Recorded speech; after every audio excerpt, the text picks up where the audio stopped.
All right, so today's episode is going to be about value for money. That's where this device comes in. It's called the Infinix Note 7. They wanted to sponsor a giveaway. Just head over to my Twitter account. All the details will be there at Unbox Therapy. You're just going to have to retweet a tweet, and that's it. You may not have heard of this brand. They've been popular in certain markets. Now they're branching into even more markets.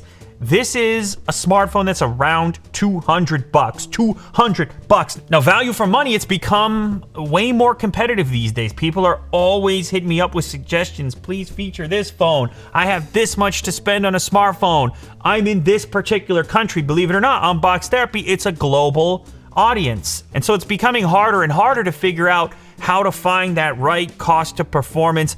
Where does it live? One thing I can say, this spec sheet for around $200, you're talking about 128 storage, you're talking about 6 gigs of RAM. You're talking about a front-facing camera in the hole punch style, which, well, we've seen this on many flagships in 2020. A 5,000 milliamp hour battery. You guys know I'm a big battery guy.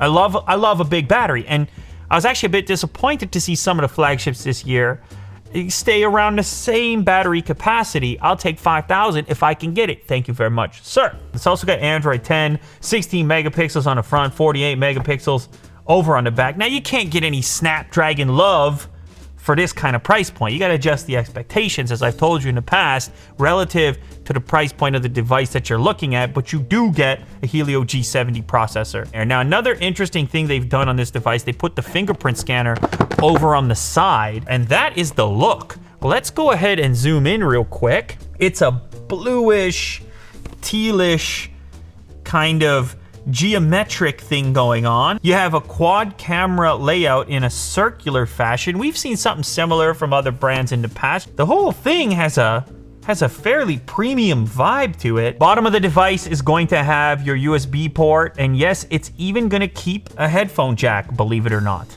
The less you spend, if you go for the value point, they give you more things in the box. I've told you this in the past. It's like when you go to a restaurant that's too fancy and you leave there hungry because they gave you the plate with just a couple of little items on it, couple mini cabbage type shrubs on there. Then you go to the home cooking spot and you leave full in the belly. You see how that works? You go for the value proposition and all of a sudden you're getting a case. You're getting, well, look, they even got headphones in there. A screen protector's in there. You see, it every single time, that's the way it goes. And this one's an 18-watt quick charge, which is kind of surprising. At least it surprised me because this device only features micro USB. It's not Type-C. That's one of the things I wish that it had on it. But again, $200. But you're still getting 18 watts on the charge for the 5,000 milliamp hour battery. So that's your first glance at the display. It also gives you a look at that hole punch cutout up in the top left corner. This to me is probably the least distracting implementation. You've heard me say this on previous devices. Put it up in the corner, then when you're watching a video, it's not such a big deal because there's typically, you know, within the video, there's usually not too much that's down in that corner taking up space as opposed to something that's more central. So something I was wondering was just how snappy it was gonna feel with that Helio processor. I don't have much experience here. So much of the stuff that pops up is at a higher price point on Unbox Therapy and it's running Snapdragon, but in around the OS, it seems okay. Reasonable. Launching YouTube, the speed that you're gonna get there, man, it wasn't too long ago I was messing with a $200 device and it was feeling like a $200 device, if you know what I'm saying.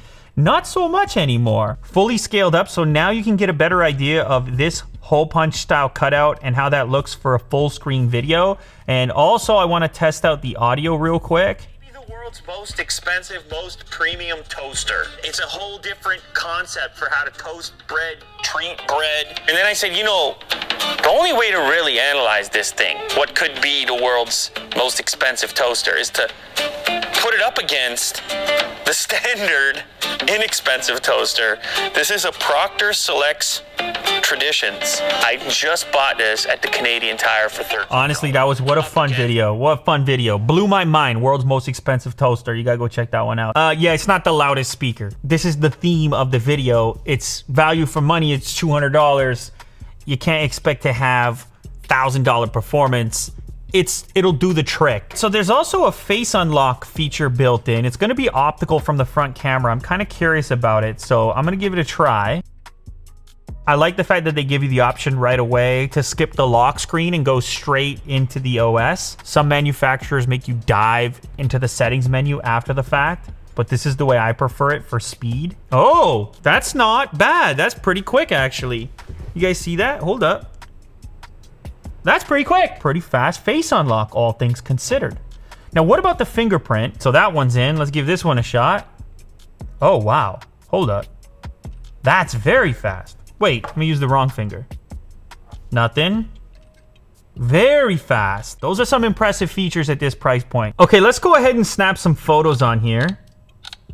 That's the original setting. It's up to 48 megapixels. By default, that's toggled off. It has a type of HDR mode, which is set to automatic. There's also some different filters, and there's a macro camera. Let's try a little bit of zoom. 2.4, sure, why not? And then let's try this macro thing out. Super macro from a distance of 4 centimeters. Video goes up to 1080p. Let's do a quick demonstration.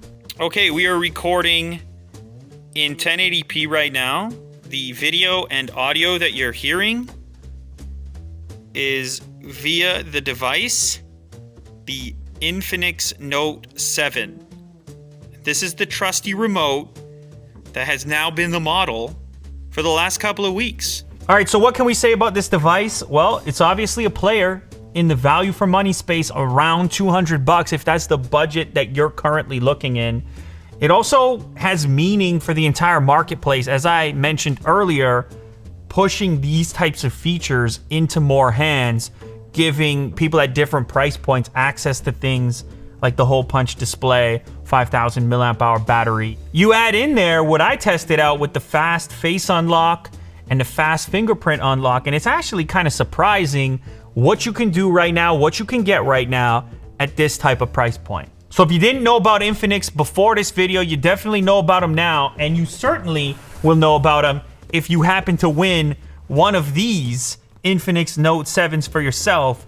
So if you haven't yet headed over to Twitter, go check out the tweet. All you have to do is retweet the tweet. Honestly, more people getting better smartphones because they can afford it.